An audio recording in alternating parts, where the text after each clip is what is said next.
नमस्कार, आदाब, सत श्री अकाल, गुड मॉर्निंग मेरे प्यारे दोस्तों। आ गया है आपका होस्ट एंड दोस्त अंकित अवस्थी लेकर के ताजा तरीन सवाल जो कि बने हैं कल रात तक के सुर्खियों से। स्वागत है सभी साथियों का। साथियों, हाल ही में अभय मुद्रा सुर्खियों में है। क्यों सुर्खियों में है? क्योंकि भगवान शिव का जो आशीर्वाद देता हुआ हाथ आपको दिखाई देता है, इस अभय मुद्रा को हाल ही में राहुल गांधी जी ने संसद में as a leader of opposition जब अपना भाषण दे रहे थे, उस समय इस मुद्रा का जिक्र किया था। मुद्रा के जिक्र में उन्होंने ये कहा था कि हमारे बहुत सारे रिलीजियस टेक्स्ट्स में, प्रैक्टिसेस में, तस्वीरों में इस अभय मुद्रा का जिक्र है। तो आज के सेशन में इस अभय मुद्रा का कहाँ जिक्र है, क्या है, इसे आप कंसेप्चुअली एक बार पढ़ लीजिए। क्या कहती है ये अभय मुद्रा, क्योंकि आ सकता है आपके दिमाग में कि ये अभय मुद्रा का कंसेप्ट कैसे है। ठीक है, तो कहाँ से आया ये मैंने आपको बता दिया। और राहुल गांधी जी ने लोकसभा में हाल ही के अंदर जब रिलीजियस पोस्टर को दिखा करके कहा कि अभय मुद्रा भगवान शिव के हाथ में भी है, कांग्रेस पार्टी का जो सिंबल है, इसका मतलब है कि डरो मत। ये डरो मत वाली जो बात है अभय मुद्रा के अंदर, इस बारे में जिक्र आज के सेशन में। तो भगवान शिव को आप आशीर्वाद देते हुए देख रहे हैं, जिसको अभय मुद्रा कहा जाता है। इस अभय मुद्रा को, इसका अर्थ है कि डरो मत। ये निडरता का प्रतीक होने का बात राहुल गांधी जी ने हाल ही में लीडर ऑफ अपोजिशन के रूप में जब संसद में बोल रहे थे, लोकसभा में बोल रहे थे, तब कहा था। ठीक है, तो अब मुद्राएं क्या होती हैं? वैसे तो मुद्रा का अर्थ इकोनॉमी में तो करेंसी से है, वैल्यू से है, धन से है, लेकिन बुद्धिज्म के अंदर मुद्रा रूप के रूप में व्यक्त की जाती है। साथ ही साथ हिंदू देवताओं में भी मुद्रा का अर्थ पद्म मुद्रा, गदा मुद्रा, अभय मुद्रा से लिया जाता है। भगवान नटराज समेत भी बहुत सारे हिंदू डेइटी ऐसे हैं जिनमें अभय मुद्रा नजर आती है, जिसका अर्थ है कि डरो मत, मैं आपकी रक्षा करूंगा। संस्कृत में भी अभय का अर्थ होता है निर्भयता। और इसी प्रकार से जब दाहिने हाथ को कंधे की ऊंचाई तक उठाकर हाथ को टेढ़ा करके हाथ की हथेली को बाहर की ओर उंगलियों के सीध जोड़कर जब बनाया जाता है, तो उसे अभय मुद्रा नाम दिया जाता है। योग में भी यह मुद्रा अभय मुद्रा के रूप में रिकॉग्नाइज होती है, जैसे अंजलि मुद्रा, चिन्ह मुद्रा, पद्म मुद्रा, गणेश मुद्रा, प्राण मुद्रा, अभय मुद्रा। तो ऐसे ही योग में भी इस मुद्रा को अभय मुद्रा नाम दिया जाता है, डरो मत वाली। राहुल गांधी जी ने इसी का जिक्र किया कि हम अभय मुद्रा का समर्थन करते हैं, और एक प्रकार से उन्होंने कहा कि हम नहीं डरने के पीछे लोगों को मोटिवेट करते हैं। अब बात करें बौद्धिज्म के अंदर अभय मुद्रा को लेकर क्या है, तो गुप्त काल के अंदर भगवान बुद्ध की कई ऐसी मूर्तियां और चित्र देखने को मिले जिसमें वो अपना एक हाथ ऊपर उठाए हुए अभय मुद्रा में बैठे हैं। इनमें से दो अवस्थाएं, जिनमें एक वो जहां बुद्ध खड़े हुए हैं और वॉकिंग बुद्धा की अवस्था में है, वहीं दूसरी ओर बुद्ध शाक्य मुनि के रूप में है। ऐसी स्थिति में अभय मुद्रा गौतम बुद्ध के हाथ में आप देख सकते हैं। तो खड़े हुए स्थिति में और इस तरह बैठी हुई स्थिति के अंदर आप देख सकते हैं। इतना ही नहीं, बुद्ध शाक्य मुनि के रूप में भी आप देख सकते हैं। जो भगवान शिव हैं, जिनका नटराज रूप है, उसमें भी अभय मुद्रा का हाथ रूप देखने को मिलता है। तमिलनाडु के अंदर जो 11वीं सदी के अंदर चोल काल की नटराज की मूर्ति देखने को मिलती है, उसमें भी इसी प्रकार से नटराज के दाहिने हाथ में डमरू, जो कि सृष्टि की पहली आवाज बनती है, ऊपरी बाएं हाथ में अग्नि, जो कि ब्रह्मांड को नष्ट कर देगी, और निचले दाहिने हाथ में अभय मुद्रा, यानी भय को दूर करने वाला इशारा। इस प्रकार से यहां पर मुद्राओं का विमोचन होता है। तो अभय मुद्रा को आप यहां पर भी नोटिस कर सकते हैं। ईसाइयों में भी अभय मुद्रा को लेकर बात की गई है, और वो ये है कि ईसाई धर्म के अंदर ईसाई संत हुए सेंट फ्रांसिस ऑफ असीसी, जिनका जन्म 1118 के अंदर इटली में हुआ, उनकी भी एक तस्वीर इस समय उपलब्ध है पैसिया के मौजूद चर्च सैन फ्रांसिस्को में, जहां पर यह तस्वीर उकेरी गई है। उसमें भी इस तरह की मुद्रा बनाई हुई है। ठीक है, तो आप इस मुद्रा को देख सकते हैं। ईसाई संत सेंट फ्रांसिस ऑफ असीसी की मुद्रा है, जिसे आप यहां देख रहे हैं। ऐसे ही 4 भुजाओं वाले भगवान महावीर की जो यक्षिणी है, जो कर्नाटक के बालाकोटा जिले में जैन गुफाओं से मिली है, उसमें भी अभय मुद्रा दिखाई गई है। और जहां तक बात है सिखिज्म और इस्लाम की, इन दोनों ही धर्मों में ऐसी कोई प्रमाणिक तस्वीर तो नहीं है, लेकिन अभय मुद्रा का संदेश जरूर है, उनकी बातें जरूर दिखाई देती हैं।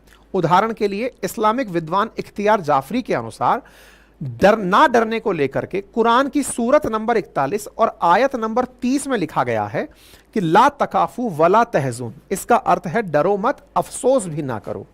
इसी प्रकार से आपने महावीर स्वामी की ये तस्वीर आपने देख ली, मूर्ति आपने देख ली।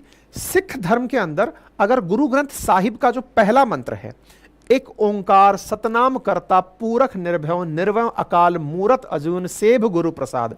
इसका अर्थ है कि वह केवल एक परमेश्वर है जिसका नाम सत्य है, वह सृष्टा है, वह निडर है, बिना किसी द्वेष भाव के है, वह कालातीत है, समय से परे है, उसका रूप अविनाशी है, उसने स्वयं ही जन्म लिया है और गुरु की कृपा से वो प्राप्त होता है।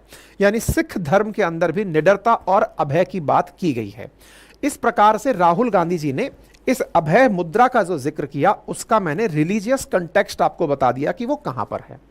अब बात आती है राहुल गांधी जी को ये वाली जानकारी सबसे पहले बात कहां पता चली। तो कहते हैं कि वर्ष 2017 में जब राहुल गांधी जी जन वेदना सम्मेलन के अंदर बात कर रहे थे तब उन्होंने इसका जिक्र किया था और कहा था कि इनके ही एक लीडर हैं जिनका नाम करण सिंह इन्होंने बताया, पुराने कांग्रेसी लीडर हैं, उनके द्वारा उन्हें यह जानकारी दी गई थी कि इसका मतलब अभय मुद्रा है।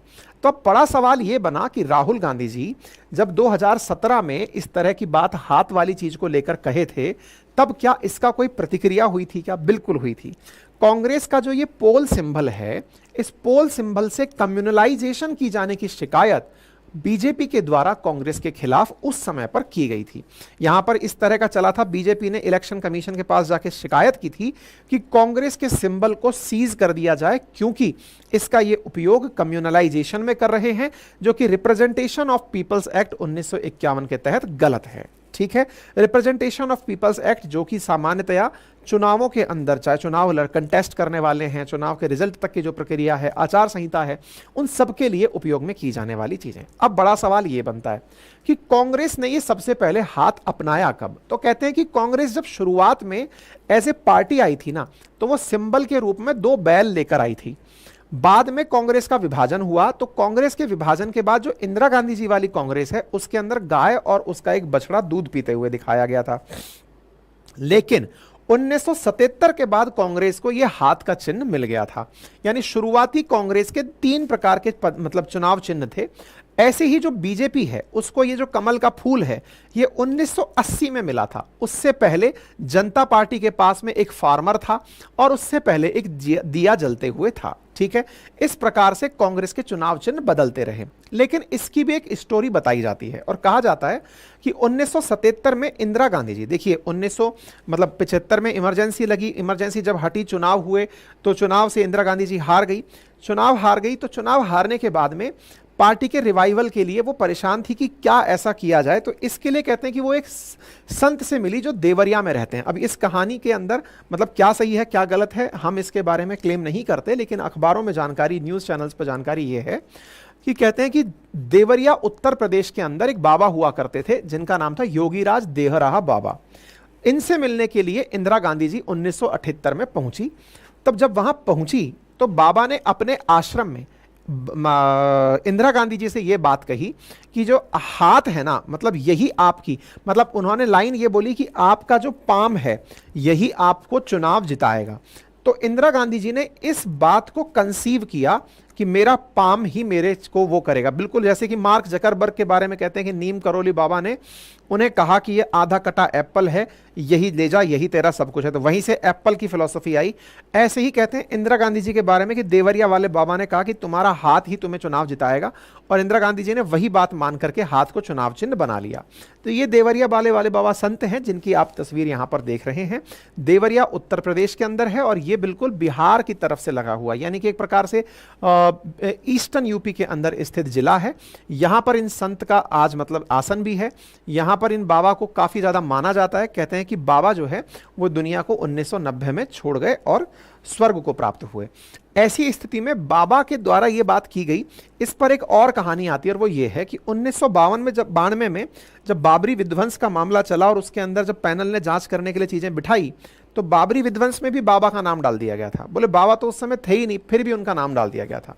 कहते हैं कि बाबा नदी के किनारे इस तरह से रहते हैं जिनका जो स्थान है वो बिल्कुल पानी के अंदर आ जाता है। कुछ इस प्रकार के नज़ारे बाबा के स्थान पर रहते हैं।